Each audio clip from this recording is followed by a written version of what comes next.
الله الرحمن الرحيم الحمد لله رب العالمين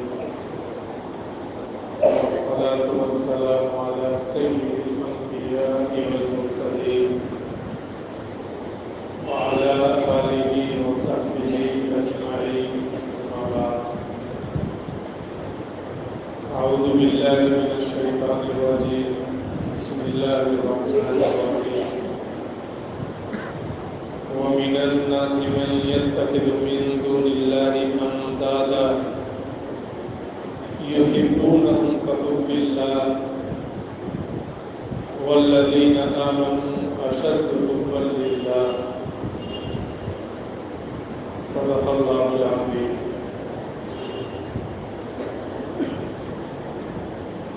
گرامی قدر معزز سامعین کرام، نوجوان ساتھی،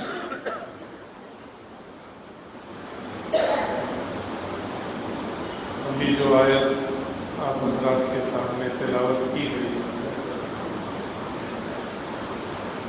اس میں دو مضمون بیان کیے گئے، ایک کفار اور مشرکین کے بارے میں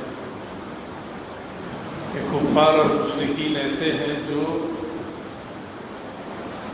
اللہ کے ساتھ دوسروں کو بھی معبود اور شریک ٹھہراتے ہیں اور ان معبودان باطلہ سے ویسی محبت کرتے ہیں جیسے اللہ سے محبت کرنی چاہیے. اور دوسرا مضمون اللہ نے آگے یہ بیان فرمایا کہ والذین آمنوا اشد حبا للہ، لیکن جو اہل ایمان ہیں وہ اللہ سے بے انتہا محبت کرتے ہیں. اسی دوسری آیت کی روشنی میں کچھ باتیں آپ حضرات کے سامنے عرض کی جا رہی ہے. اللہ ہم سب کا خالق ہے اور ہم اس کی مخلوق ہیں. خالق اور مخلوق کے درمیان ایک محبت کا رشتہ ہوتا ہے، ایک تعلق ہوتا ہے جسے ہر انسان جانتا اور پہچانتا ہے. جیسے باپ اور بیٹا، باپ پیدا کرنے والا ہوا، بیٹا اس سے پیدا ہوا. باپ بیٹے میں ایک محبت کا رشتہ ہے، ماں بیٹے میں، ماں بیٹی میں محبت کا ایک رشتہ ہے.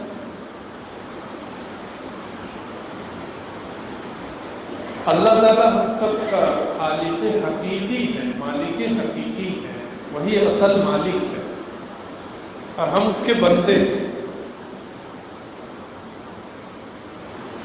تو ہر مخلوق اور ہر بندے کی یہ ذمہ داری ہے کہ وہ اللہ سے بے انتہا محبت کرے. محبت دو طرف سے ہوتی ہے. اگر ایک طرف سے محبت ہو تو جان لیوا ہے، مشقت کا باعث ہے. محبت جانبین سے ہونی چاہیے. اگر ہم اللہ کی طرف سے محبت کی بات کریں کہ اللہ ہم سے محبت کرتے ہیں یا نہیں کرتے، یہ تو بحث ایسی ہے جو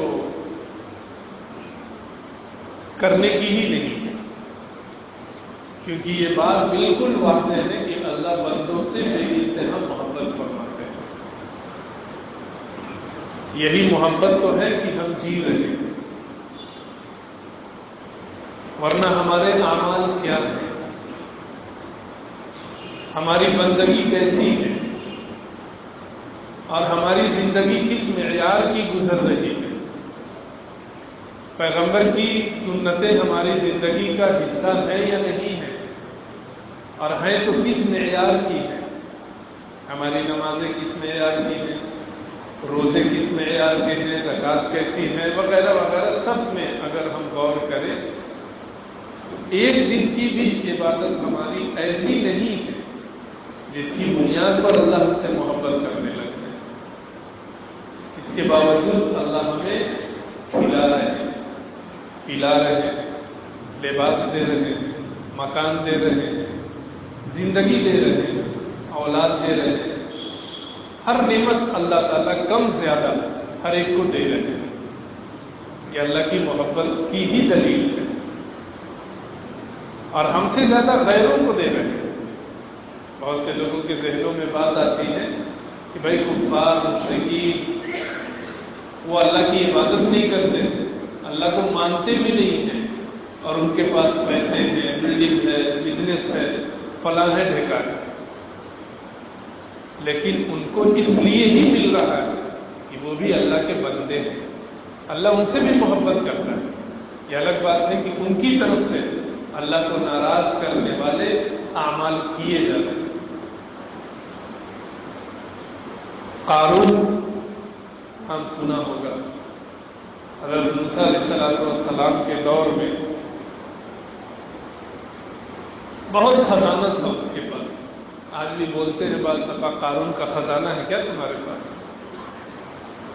اتنا خزانہ تھا اس کے پاس کہ خزانے پر جو تالا اور قفل چڑھا ہوا ہوتا تھا اس کی چابی گدھے پر لاد کر ایک جگہ سے دوسری جگہ لے جانا پڑتا تھا. اتنا خزانہ تھا اس کے پاس، لیکن اللہ کی نافرمانی کی اس نے اللہ کا انکار کیا اور یہ کہا کہ یہ سب مال و دولت ہمارا ہے، ہم نے کمایا ہے، ہم کو کسی نے نہیں دیا ہے. اس انکار کی وجہ سے جب اس کو زمین میں دھسایا گیا، زمین پھٹی اور وہ دھسنے لگا، دھستا جا رہا تھا، دھستا جا رہا تھا، اور حضرت موسیٰ علیہ السلام سے کہہ رہا تھا اے موسیٰ مجھے بچا لیجیے. لیکن حضرت موسیٰ علیہ السلام بہت جلال والے پیغمبر تھے، غصہ بہت آتا تھا. انہوں نے اس سے کہا کہ تم کو بچانا بے فائدہ ہے، بلکہ کہا خذی یا ارض، اے زمین اس کو اور پکڑ، اور وہ دھس گیا، مر گیا. اس واقعے کے بعد اللہ تعالیٰ نے حضرت موسیٰ علیہ السلام سے کہا کہ قارون نے تمہیں کتنی مرتبہ پکارا کہ مجھے بچا لو، اگر وہ مجھے ایک مرتبہ بھی پکار لیتا اور مجھ سے کہہ دیتا اللہ مجھے بچا لیجیے تو میں اسے بچا لیتا. اللہ اتنی محبت کرتے ہیں بندوں سے. تو ادھر کا تو مسئلہ ہی نہیں، ادھر سے تو محبت، ہماری زندگی اللہ کی محبت کی دین اور دلیل ہے. اور یہ کرنا ہے کہ ہماری طرف سے اللہ سے محبت ہو رہی ہے یا نہیں ہو رہی، ہم اللہ سے محبت کر رہے ہیں یا نہیں کر رہے. کل قیامت میں یہی اللہ کی محبت اور اللہ سے تعلق اور اللہ کا قرب انسان کو نجات دلائے گا. تو بندوں کی طرف سے اللہ سے محبت کا اظہار بے انتہا ضروری ہے. اللہ کو، اللہ کی شان رحیمی دیکھیے اور اللہ کا کرم اور فضل دیکھیے کہ اللہ نے صرف یہ نہیں کہہ دیا کہ تم مجھ سے محبت کرو، بلکہ ایک ایسا سسٹم اور ایک ایسا نظام ان کو دے دیا، کہا کہ اگر اس نظام کو فالو کرو گے تو تم ہم سے محبت کرنے لگ جاؤ گے. اس نظام کا نام اسلام ہے، اس نظام کا نام ایمان ہے، اس نظام کا نام سنت رسول صلی اللہ علیہ وسلم پر عمل ہے. اللہ نے بندوں کو چھوڑا نہیں کہ تم اپنے طور سے دیکھو کیسے مجھ سے محبت کرو گے. ہم نے اللہ کو دیکھا نہیں. دنیا میں لوگ ایک دوسرے سے جو ناجائز محبت کرتے ہیں، لڑکا لڑکی سے، لڑکی لڑکے سے، بے دیکھے نہیں کرتے. یا تو چہرہ دیکھنے کے بعد محبت ہوتی ہے، یا آواز سننے کے بعد محبت ہوتی ہے، یا کوئی جسمانی تعلق ہونے کے بعد محبت ہو جاتی ہے، یا کوئی اور وجہ ہوتی ہے. بغیر دیکھے بغیر سنے کوئی محبت دنیا میں نہیں ہوتی. لیکن یہ سب ناجائز محبت. اصل اور حقیقی محبت تو وہ ہے جو کسی سے بغیر دیکھے کی جائے، اور جب یہ محبت کامل ہوتی ہے تب اس کو دیکھنے کی چاہت پیدا ہوتی ہے۔ اور اللہ تعالیٰ بندے جب اس سے بے انتہا محبت کرنے لگ جائیں گے اور محبت میں کامیاب ہو جائیں گے تو اللہ اپنا دیدار نصیب فرمائیں گے۔ محبت کا ایک انعام بھی ہوتا ہے، اللہ محبت کا انعام دیدار الہی کی شکل میں ہم سب کو عطا فرمائیں گے اور جنت میں داخل کر کے یہ دیدار نصیب فرمائیں گے۔ دیکھ کر جو محبت کی جائے وہ تو پائیدار نہیں ہے، آج ہے کل ختم ہو جائے گی، اس کا نشہ اتر جاتا ہے، اور بغیر دیکھے جو محبت کی جائے وہ مستحکم ہوتی ہے، پختہ ہوتی ہے۔ تو ہم اللہ سے کیسے محبت کریں گے؟ اللہ تعالیٰ نے ہمیں جو نظام دیا ہے اس نظام کو فالو کرنے کی فکر کریں، اللہ سے محبت پیدا ہونے لگے گی۔ اللہ نے اس کا طریقہ بتا دیا، یہ کام کرو مجھ سے محبت ہو جائے گی۔ وہ طریقہ کیا ہے؟ اس کے دو نام ہیں، ایک کا نام ہے مامورات کا امتثال، اللہ نے جتنے کام کرنے کو کہے ہیں ان کو ہم آنکھ بند کر کے کرنے لگ جائیں، اس کو ضروری سمجھیں۔ اور دوسرے کا نام ہے منہیات سے اجتناب، یعنی جتنے کاموں سے اللہ تعالیٰ نے روکا ہے ان تمام کاموں سے ہم اپنے آپ کو روک لیں۔ یہ دونوں چیزیں ہونے لگیں گی تو خود بخود ہمیں اللہ سے محبت ہونے لگے گی، اور جس دن اللہ سے محبت ہو جائے گی اس دن ہمارا لباس بدل جائے گا، اس دن ہمارا چہرہ بدل جائے گا، اس دن چال ڈھال بدل جائے گی، کھانے کا طریقہ بدل جائے گا، سونے کا طریقہ بدل جائے گا، رہنے سہنے شادی بیاہ غمی خوشی کے سارے مواقع بدلنے لگ جائیں گے، ایک عجیب سی چینجنگ اور ایک عجیب سی تبدیلی آنے لگے گی، کیونکہ جب کسی کو کسی سے محبت ہوتی ہے تو وہ اس کے رنگ میں ڈھلنے لگتا ہے، وہ یہ دیکھنے لگتا ہے کہ محبوب کو پسند کیا ہے، اس کو جو پسند ہے وہی کام وہ بھی کرنے لگتا ہے۔ آج ہماری کتاب ایک ہے، ہمارا پیغمبر ایک ہے، ہماری سنت ایک ہے، نماز ایک ہے، اللہ ایک ہے، سب کچھ ایک ہے، لیکن ہمارے رہنے سہنے کے طریقے سنت کے مطابق نہ ہونے کی وجہ سے الگ الگ دکھائی دیتے ہیں۔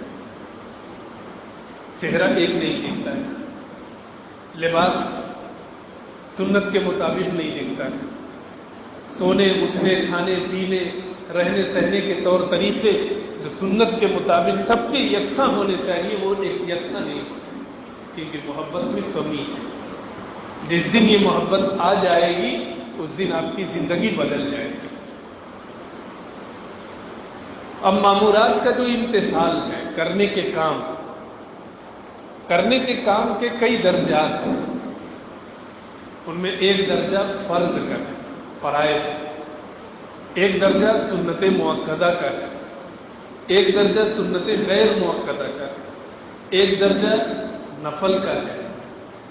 یہ 5 درجات ہیں، فرض، واجب بھی ایک ہے، واجب، سنت مؤکدہ، غیر مؤکدہ اور نفل۔ یہ 5 درجات ہیں، لیکن یہ پانچوں ایسے ہیں کہ ان کو اپنایا جائے تو زندگی میں اللہ کی محبت آنے لگتی ہے، بندہ اللہ سے محبت کرنے لگتا ہے، اور ان پانچوں میں سب سے زیادہ اہم فرض ہے، یعنی اس کی حیثیت محبت کے سلسلے میں ایسی ہے کہ اگر فرض کوئی مسلمان ادا نہ کرے تو اس کی طرف سے محبت کا اظہار ہو ہی نہیں سکتا، گویا وہ اللہ سے محبت نہیں کر رہا ہے، جس درجے کا کرنا چاہیے وہ نہیں کر رہا ہے۔ اللہ نے جن چیزوں کو فرض کیا ہے وہ اسی لیے کہ دیکھو تم مجھ سے محبت کرنا چاہتے ہو تو یہ کام کرنا ضروری ہے، یہ کرو گے تو مجھ سے محبت ہونے لگے گی۔ اسی لیے جتنے فرائض ہیں وہ نبی سے بھی معاف نہیں. نبی کتنے اللہ کے قریب ہوتے ہیں, اللہ کی محبت ان کو کتنی حاصل ہوئی ہوتی, لیکن نماز ان سے بھی معاف نہیں. فرض تو فرض چاہے نماز کے باب میں ہو یا مال کے باب میں ہو, کسی بھی عبادت سے متعلق اس کو ادا کرنے اور اپنے بچوں, خواتین, بچیوں سے ادا کرانے کی فکر کیجیے, کیونکہ محبت سب کے لیے ضروری ہے. اس کے بغیر گاڑی آگے بڑھ ہی نہیں سکتی. فرض کا اہتمام کیجیے. نماز کا فرض, 5 وقت کی نماز فرض ہے. یہ تو طے کر لینا ہے کہ فرض چھوٹنا ہی نہیں ہے, کیونکہ وہ تو روح کی طرح ہے. اگر وہ چلی گئی تو جسم کس کام کا, ایمان اور اسلام کس کام کا. آپ نے سنا ہوگا نا کہ بھائی نماز دین کی بنیاد ہے, جس نے اس کو قائم کیا اس نے دین کو قائم کیا, اور جس نے اس کو چھوڑ دیا اس نے دین کو منہدم کر دیا. کیوں؟ بھائی فرض نماز چھوڑ دینے سے دین منہدم ہو رہا ہے, اس لیے کہ بے انتہا ضروری ہے. اور خالی ہمیں پڑھ لینا کافی نہیں ہے, اپنے بچوں کو بھی پڑھوائیے, اپنی خواتین, بیوی, ماں, بہن, ان کو بھی پڑھانے کا پابند بنائیے. انہیں بھی محبت کی ضرورت ہے, اس کے بغیر وہ جی نہیں سکتی. اور یہاں جی جائیں تو جی لیں, آخرت میں نہیں جی سکتی. آخرت میں اسی محبت کی ضرورت پڑے گی. لیکن اس فرض کا کیا حال ہم نے بنا رکھا ہے؟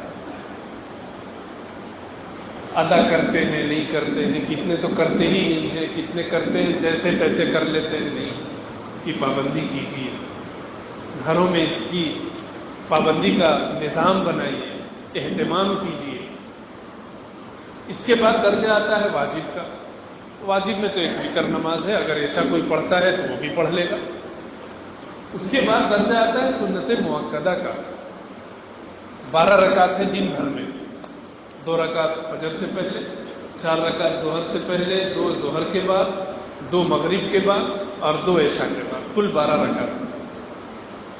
اللہ کے رسول صلی اللہ علیہ وسلم نے ایک موقع پر ارشاد فرمایا کہ جو مسلمان دن بھر کی اس 12 رکعت سنت مؤکدہ کی پابندی کر لے, اللہ تعالیٰ اس کے لیے جنت میں محل تعمیر فرمائے گا. 12 رکعت پہ محل مل رہا ہے. یہاں 12,000 میں زمین نہیں ملے گی, 12 لاکھ میں اچھا مکان نہیں ملنے والا ہے. اور 12 رکعت پڑھنے پر اگر روز پڑھے تو روز محل ملے گا. اب جب ہمارے نام کا محل جنت میں بنے گا تو ہمیں جہنم میں بھیجا جائے گا. جہاں گھر ہوگا وہاں ہم جائیں گے. اب ظاہر ہے کہ جو آدمی فرض کی پابندی کرے گا, مسجد آئے گا, تو اللہ تعالیٰ اس کو ان 12 رکعت کی بھی توفیق عطا فرما دے گا.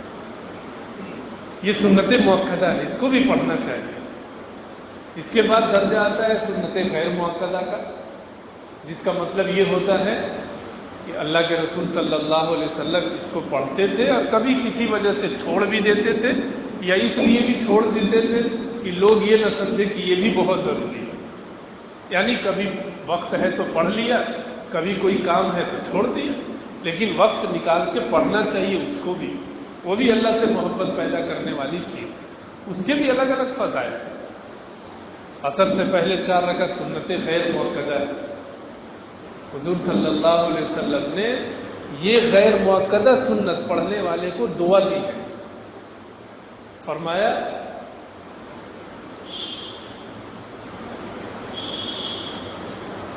رحم اللہ امرأ صلی قبل العصر 4.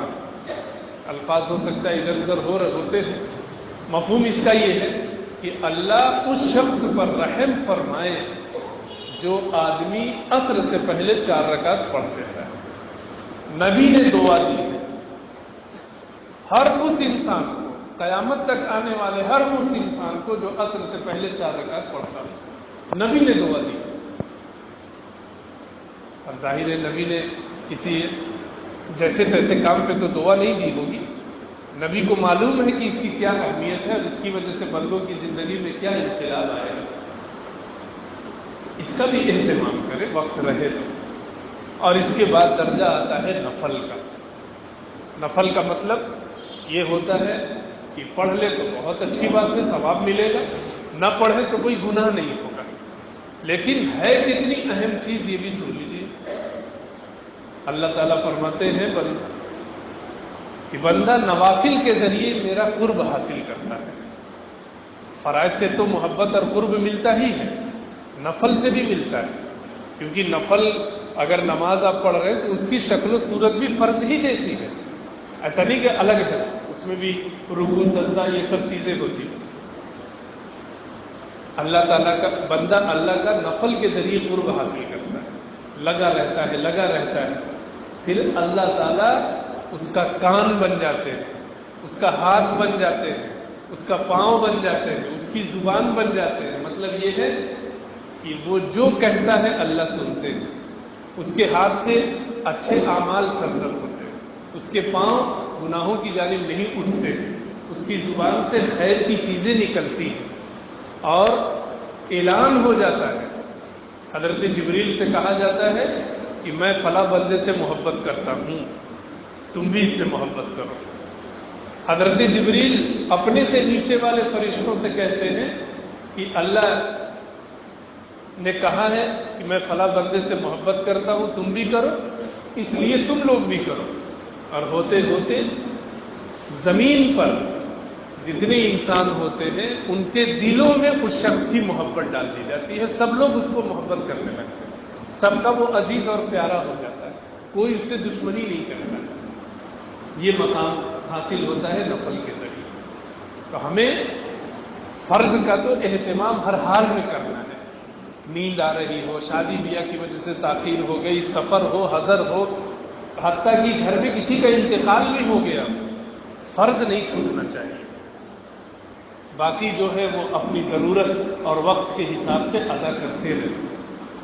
یہ تو نماز کا مسئلہ ہے۔ مال کی عبادت میں آ جائیے، مال کی عبادت میں زکوٰۃ ہے، فرض ہے، اس راستے سے بھی اللہ کی محبت حاصل کرنا۔ اب ہمارے یہاں کتنے لوگ صاحب نصاب ہیں، کتنے لوگ دکاندار ہیں، کتنی عورتیں ہیں جن کے پاس زیورات ہیں، کتنی بچیاں ہیں جن کی شادی کے لیے زیورات بنا کے رکھے ہوئے ہیں، اور وہ سب نصاب کے برابر ہیں، لیکن سب چھپائے ہوئے ہیں، مولوی صاحب سے بتاتے بھی نہیں ہیں۔ اگر بہت توجہ دلائی گئی اور بہت توجہ ہوئی تو بس ایسے ہی 1500 2000 5000 غریبوں میں تقسیم کر دیا، خوش ہوں، زکوٰۃ ادا ہو گئی۔ نہیں، محبت میں ڈنڈی مار رہے ہیں آپ۔ اللہ نے جتنا دیا ہے اس کا حساب کر کے 2.5% دینا ہے، اس کے بغیر اللہ کی محبت کیسے حاصل کریں گے؟ بدن کے ذریعے اللہ کی محبت حاصل ہوئی نماز میں، مال کے ذریعے محبت حاصل ہوگی زکوٰۃ ادا کریں، اس میں بھی کوتاہی نہیں ہونی چاہیے۔ کتنا مانگا گیا؟ 100 روپے میں 2.5 روپے، 1 لاکھ میں 2.5 ہزار، 1 کروڑ میں 2.5 لاکھ، وہ بھی 1 سال سے رکھا ہوا تو، وہ بھی قرض نہ ہو تو، ضرورت سے زائد ہو تب، اتنے میں بھی نانی مر رہی، کیسے محبت پیدا ہوگی بتائیے؟ اللہ نے بتایا ہے، یہ کسی مفتی کا، عالم کا، کسی مولانا کا نہیں فتویٰ ہے کہ زکوٰۃ دیجیے، وہ تو رسید لے کے آتے ہیں، آپ پہ احسان کر رہے ہیں، ذمہ داری تو آپ کی تھی کہ آپ زکوٰۃ غریبوں تک پہنچائیے۔ لوگوں کے ذہنوں میں بن گیا مولوی صاحب لے رہے ہیں، ارے مولوی صاحب نہیں لے رہے، اگر لے رہے ہیں تو غریبوں کے لیے لے رہے ہیں، لیکن دینا تو ہے آپ کو۔ اس راستے سے بھی محبت پیدا کیجیے۔ اور آگے بڑھیے، رمضان کا روزہ ابھی گزرا، ہٹے کٹے کتنے مسلمان روزہ نہیں رکھتے، کتنی عورتیں روزہ نہیں رکھتی۔ ہمارے ایک تو معاملہ یہ ہو گیا ہے کہ بچی کی شادی ہے عید کے بعد، تو بچی کو ماں باپ ہی کرے روزہ مت رکھو، شادی ہونے والی تمہاری۔ ارے شادی سنت ہے اور روزہ رکھنا فرض ہے۔ ذرا سوچئے کہ سنت کے لیے فرض ہم چھوڑوا رہے ہیں خود کہہ کر۔ کل اللہ اور اس کے رسول اگر پوچھے کہ میری ایک سنت ادا کرنے کے لیے اللہ کا فرض چھوڑوا دیا، کیا جواب دیں؟ جہاں تک ہو سکے، قوت اور طاقت ہے، برداشت ہے، تو روزہ رکھنا ہی رکھنا ہے، بیمار ہو گئے تو بعد میں رکھنا ہے، یہ ضروری ہے، فرض ہے. نفل تو خیر کوئی رکھتا ہی نہیں ہے اب الا ماشاء اللہ، لیکن فرض تو ہر حال میں رکھنا ہے. اور حج، اس معاملے میں بھی ہم لوگ بہت پیچھے ہیں. حج بھی مالداروں پر اللہ نے فرض کیا ہے. ہمارے یہاں کیا رواج بن گیا، بیٹا بیٹی پوتا پوتی سب کی شادی بیاہ کر دیں گے، مکان وکان بنا لیں گے، ایک پیر قبر میں چلا جائے گا تب حج کر لیں گے. کیا مزہ آئے گا؟ آپ صحیح اور صفا مروہ پہ صحیح کیا کریں گے؟ طواف کے چکر کیسے لگائیں گے؟ پاؤں میں طاقت نہیں. عرفات میں کیا کریں گے؟ وہاں دوڑنا ہے، چلنا پھرنا ہے. بوڑھے لوگ کیسے حج کریں گے؟ جوانی میں حج کیجیے، اللہ نے اگر پیسہ دیا ہے. اور وہ تو اللہ کی محبت حاصل ہونے کا ایسا بڑا ذریعہ ہے کہ وہاں اللہ تو مجنوں بنا کے بلاتے ہیں. کوئی لباس اچھا سا نہیں پہننا ہے، سفید چادر اوڑھ کر جائیے. حلق کروا دیتے ہیں اللہ تعالیٰ، میرے سامنے بالکل ایسا آؤ جیسا میں چاہتا ہوں. تو حج میں بھی جن کو اللہ نے پیسے دیے ہیں، صاحب نصاب ہیں، آسانی سے جا کے آ سکتے ہیں، کوئی دقت نہیں ہے، ان کو اس راستے سے بھی اللہ کی محبت حاصل کرنے کی کوشش کرنی چاہیے. یہ بھی فرض ہے. نماز، روزہ، زکوٰۃ، حج، یہ 4 فرائض ہیں. نماز تو ہر مسلمان پر فرض ہے، پیسے ویسے سے لینا دینا نہیں ہے. روزہ ہر طاقتور صحت مند انسان پر فرض ہے، پیسے ویسے سے مسئلہ نہیں ہے. زکوٰۃ اور حج یہ مالداروں پر ہے، لیکن ہے فرض. تو میری گزارش یہ ہے آپ حضرات سے کہ اللہ سے محبت کرنا ہے، اور اللہ سے محبت کرنے کا راستہ سب سے اچھا مؤثر فرائض کی پابندی ہے.